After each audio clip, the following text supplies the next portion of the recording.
آپ سن رہے ہیں اردو کا پہلا ناول میرات العروس، تحریر ڈپٹی نذیر احمد۔ ہمارے چینل کو لائک کیجیے، سبسکرائب کیجیے اور آنے والی ویڈیوز کی نوٹیفیکیشن کے لیے بیل کا آئیکن دبانا نہ بھولیے گا۔ شکریہ۔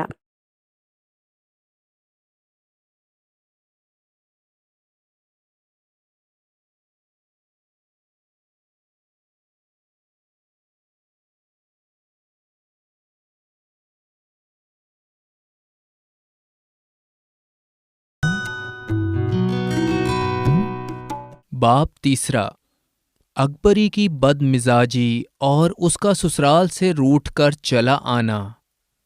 کنبے کے لوگوں میں اکبری کی بد مزاجی اور بے ہنری اور شرارتوں کی اس قدر شہرت تھی کہ جہاں کہیں اس کی منگنی کا پیغام جاتا کوئی حامی نہیں بھرتا تھا، لیکن خدا کا کرنا ایسا ہوا کہ نہ سان نہ گمان، ایک دم سے مردوں ہی مردوں میں ایک ساتھ دونوں بہنوں کی بات ٹھہر گئی۔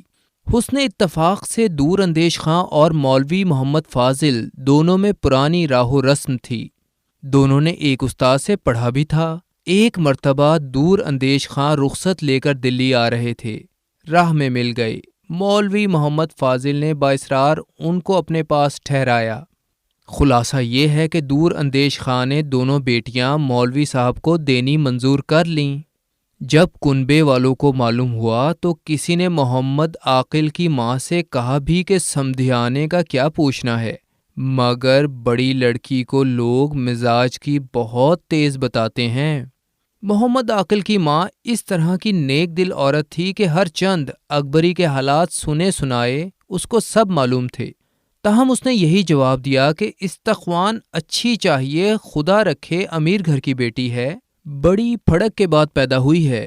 نانی کو تھا ارمان اور ارمان کی جگہ تھی، انہوں نے کسی بات میں بچی کے دل کو میلا ہونے دیا نہیں۔ لاڈ پیار میں آ کر کچھ ضد کرنے لگی ہوگی، سو بچے اپنی اپنی جگہ سبھی ضد کیا کرتے ہیں، بیاہ کی دیر ہے، آپ ہی ٹھیک ہو جائے گی۔ مگر یہ صرف بڑی بی کا خیال ہی خیال تھا۔ اکبری بیاہ ہونے سے درست تو کیا ہوتی، اس نے چوتھے پانچویں ہی مہینے میاں پر تقاضا کرنا شروع کیا کہ ہم سے تمہاری ماں کے ساتھ نہیں رہا جاتا، ہم یا تو رہیں اپنے میکے میں یا خیر ایسی ہی زبردستی ہے تو کسی دوسرے محلے میں چل رہو، ہم سے یہ رات دن کی کلکل نہیں سہی جاتی۔ محمد عاقل ہکا بکا سا ہو کر منہ دیکھنے لگا اور بولا کہ آخر کچھ بات بھی ہے، مجھ سے تو آج تک اماں جان نے تمہاری کوئی شکایت نہیں کی۔ اکبری: لو اور سنو، الٹا چور کوتوال کو ڈانٹے، وہ میری کیا شکایت کرتی، شکایت کرتا ہے کمزور، شکایت کرتا ہے وہ جس کا کچھ بس نہیں چلتا، شکایت کرتا ہے مظلوم۔ محمد عاقل: خدا نخواستہ تم پر کسی نے کیا ظلم کیا، کچھ بتاؤ گی بھی؟ اکبری: ایک ہو تو بتاؤں، سارے دن ان کو میرا پیٹنا ہے۔ محمد عاقل: تم نے کچھ معلوم بھی کیا چاہتی ہیں؟ اکبری: چاہتی کیا ہیں، میرے پاس کسی کے آنے اور بیٹھنے تک کی روادار نہیں، تیوری تو ان کی میں جانتی ہوں خدا نے چڑھی ہوئی بنائی ہے، مگر آج تو انہوں نے چنیا اور زلفن اور رحمت اور سلمتی منہ در منہ سب کی فضیحتی کی۔ محمد عاقل: تم کو ان لڑکیوں کا کچھ حال بھی معلوم ہے؟ چنیا تو بھٹیاری ہے، زلفن شاید بخشو قلیگر کی کوئی ہے، رحمت سقنی ہے، اور اس کالی کلوٹی سلمتی کو تو میں نے اکثر مولن کنجڑے کی دکان پر دیکھا ہے، میں سمجھتا ہوں ضرور اس کی بیٹی ہوگی، موکن سے اس کا نقشہ بھی ملتا ہوا ہے۔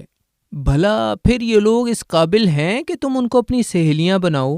محلے کے بھلے آدمی سنیں گے تو کیا کہیں گے؟ غریب ہونا کچھ عیب کی بات نہیں ہے، مگر ایسے لوگوں کی عادتیں اچھی نہیں ہوتیں۔ اسی خیال سے والدہ نے ان لڑکیوں کے آنے کی ممانعت کی ہوگی، سو یہ تو کوئی برا ماننے کی بات نہیں۔ اکبری: بس تم ماں بیٹوں کی مرضی تو مجھے قید میں ڈالنے کی ہے، سارے دن اکیلے چپ بیٹھے بیٹھے آدمی کا دم گھٹ جائے۔ محمد عاقل: اکیلی کیوں بیٹھو، گلی کی گلی میں قاضی امام علی، حکیم شفاء الدولہ، منشی ممتاز احمد، مولوی روح اللہ، میر حسن رضائی، آغائی صاحب وغیرہ کوڑیوں شراب بھرے پڑے ہیں، ایسے لوگوں کی بہو بیٹیوں سے ملو، چشم ماں روشن دل ماں شاد۔ اکبری: ان سے ملے میری جوتی، ان سے ملے میری بلا، تم بھی وہی ہماری اماں جیسی ہائی لائے۔ وہ بھی بہت میرے پیچھے پڑی رہا کرتی تھیں کہ منہیاری کی بیٹی بنوں سے نہ مل۔ وہ بنی ہوئی تھی میری سہیلی، بھلا اس سے میں کیسے نہ ملتی؟ اماں کی ضد میں میں نے بنوں کے ساتھ ایک چھوڑ 2 گڑیا کے بیاہ کیے، اور اماں سے چرا چرا کر اناج اور پیسے اور کپڑے اور کوڑیاں اتنی چیزیں بنوں کو دیں کہ اماں بھی زچ ہو گئیں۔ نانی اماں کے ڈر کے مارے مارتی تو کیا بتھیرا کوستی تھیں، برا بھلا کہتی تھیں، مگر ہم نے بنوں کا ملنا نہ چھوڑا۔ محمد عاقل نے کہا، تم نے بہت جھک مارا۔ یہ سن کر وہ احمق عورت بولی، دیکھو خدا کی قسم میں نے کہہ دیا، مجھ سے زبان سنبھال کر بولا کرو، نہیں پیٹ پیٹ کر اپنا خون کر ڈالوں گی۔ یہ کہہ کر وہ رونے لگی اور اپنے ماں باپ کو کوسنا شروع کیا۔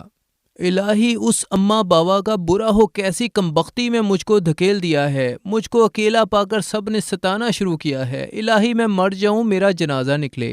اور غصے کے مارے پان کھانے کی پٹاری جو چارپائی پر رکھی تھی لات مار کر گرا دی، تمام کتھا چونا توشک پر گرا، اونی دریس کا لحاف پائنتی تہ کیا ہوا رکھا تھا، چونے کے لگتے ہی اس کا تمام رنگ کٹ گیا۔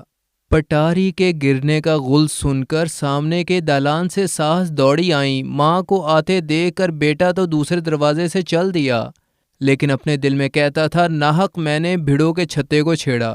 ساس نے آ کر دیکھا تو 4 پیسے کا کتھا جو کل چھان پکا کر کلیاں میں بھر دیا تھا سب گر پڑا ہے، توشک کتھے میں لت پت ہے۔ آتے ہی ساس نے بہو کو گلے سے لگا لیا اور اپنے بیٹے کو ناحق بہت برا بھلا کہا۔ ہر چند ساس نے منت کی اور سمجھایا، اس مکار عورت پر مطلق اثر نہ ہوا۔ ہمسائے کی عورتیں رونے پیٹنے کی آواز سن کر جمع ہو گئیں۔ یہاں تک نوبت پہنچی کہ بخشو کلئی گر کی بیٹی زلفن سمدھیانے دوڑی گئی اور ایک ایک کی 4 لگائیں۔ نانی کی بے تدبیریوں نے تو اکبری کو غارت ہی کیا تھا، نہ اچھی طرح پوچھا، سنتے کے ساتھ ڈولی پر چڑھ آ پہنچیں، بہت کچھ لڑیں جھگڑیں، آخر اکبری کو اپنے ساتھ لے گئیں۔ اگلا باب سننے کے لیے ڈسکرپشن میں دیے ہوئے لنک کو کلک کیجیے۔ شکریہ۔